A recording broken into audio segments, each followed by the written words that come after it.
دوستانو فلسطین سره ولې هر مسلمان ولاړ دی او ټوله دنیا مسلمانان فلسطین سره ولې ولاړ دي ولې ورسره محبت کوي؟ فلسطین کې څه داسې خوبې دي څه داسې څیزونه دي چې ټول مسلمانان فلسطین سره ولاړ دي. ویډیو کې به تاسو ته داسې یو څو خبرې کوم چې ستاسو ایمان به ورسره تازه شي او ستاسو علم کې به اضافه وشي. نمبر 1، فلسطین د ټولو انبیاو پیغمبرانو مسکن تیر شوی دی. ډېر نبیان په فلسطین کې پیدا شوي دي او هلته وفات شوي هم دي او دفن شوي هم دي. نمبر 2، ابراهیم علیه السلام هجرت فلسطین ته کړی و. نمبر 3، کله چې د لوط علیه السلام په قوم باندې غضب راتلو نو د فلسطین په دې پاکه خوره باندې الله تعالی هغوی ته د هغې غضب نه نجات ورکړی. نمبر 4، حضرت داود علیه السلام دلته به پاتې کېدو او دلته یې ځان ته یو محراب هم جوړ کړی. نمبر 5، حضرت سلیمان علیه السلام په دې پاکه خوره باندې دلته به ناست او د ټول دنیا باندې به حکومت چلو، ټول دنیا به هغه کابو کوله، ټوله دنیا به د هغه د انډر د لاندې او هغه به کنټرول کوله. نمبر 6، هغه میږي چې هغه د نورو ملګرو ته ووایي چې په خپلو کندو کې ننوځئ، هغه ځای چې د هغې نوم و اسکلان شهر، وروستو بیا هغې ته وادي النمل نوم کېښودلی شو د میږیانو چې کومه وادي ده.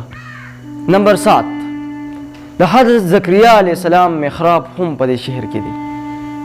نمبر 8، موسی علیه السلام خپل قوم ته د داخلېدو اجازت ورکو چې تاسو د پاکې خاورې ته فلسطین ته راننوځئ، په دې وجه چې دا دې کې شرک نشته، په دې وجه چې دا د شرکیات نه پاک دي، په دې وجه چې دا د انبیاو مسکن پاتې شوي دی او د انبیاو د اوسېدو ځای پاتې شوي دي. نمبر 9، د فلسطین په دې خوره ډېر معجزات ښکاره شوي دي. په هغې کې یو معجزه دا هم ده چې د مریم علیه السلام د وجود نه. نمبر 10، کله چې د عیسی علیه السلام قوم د عیسی علیه السلام دپاره پلاننګ جوړ کړو د قتل، چې عیسی علیه السلام به نعوذ بالله مونږ قتل کوو، نو الله تعالی عیسی علیه السلام د دې پاکې خاورې نه اسمان ته اوچت کو. نمبر 11، د قیامت د علامو نه یو علامه دا هم ده چې عیسی علیه السلام به واپس ځمکې ته راځي، هغه چې راځي هغه به فلسطین د شهر ته به راځي. نمبر 13، په دې فلسطین کې د باب لوط په مقام حضرت عیسی علیه السلام به راځي او دجال کافر ظالم به قتل کوي. نمبر 14، د بعضو روایاتو مطابق میدان محشر به هم د فلسطین دا ځای وي. نمبر 14، د دې شهر نه به یاجوج ماجوج راځي او په دې شهر کې به قتل و غارت او فساد شروع کېږي. نمبر 15، په کیسو کې طالوت او جالوت دا کیسه هم په دې شهر کې مخې ته راغلې ده.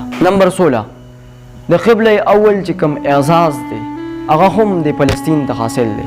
زموږ چې کومه لومړۍ قبله وه مسجد اقصی، کله چې نبي کریم صلی الله علیه وسلم هجرت وکړو، د هجرت نه پس جبرائیل علیه السلام د الله تعالی په حکم باندې راغی او د نبي کریم صلی الله علیه وسلم مخ مبارک بیت الله شریف ته راواړو.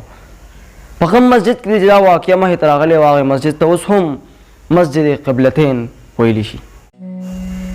نمبر 17، د معراج په شپه رسول الله صلی الله علیه وسلم د اسمان د ختو نه مخکې د مکې مکرمې نه مسجد اقصی ته راغلی و.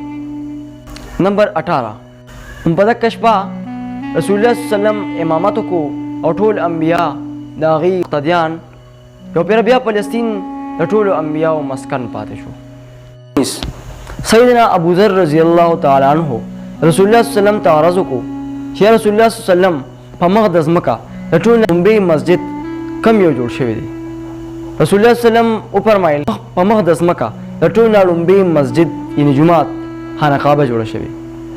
سیدنا ابو ذر عنه بیا عرض وکړو چې دویم نمبر کم مسجد جوړ شوی دی؟ رسول الله صلی الله علیه وسلم وفرمایل چې دویم نمبر جومات یعنې مسجد الاقصی دا جوړه شوې ده.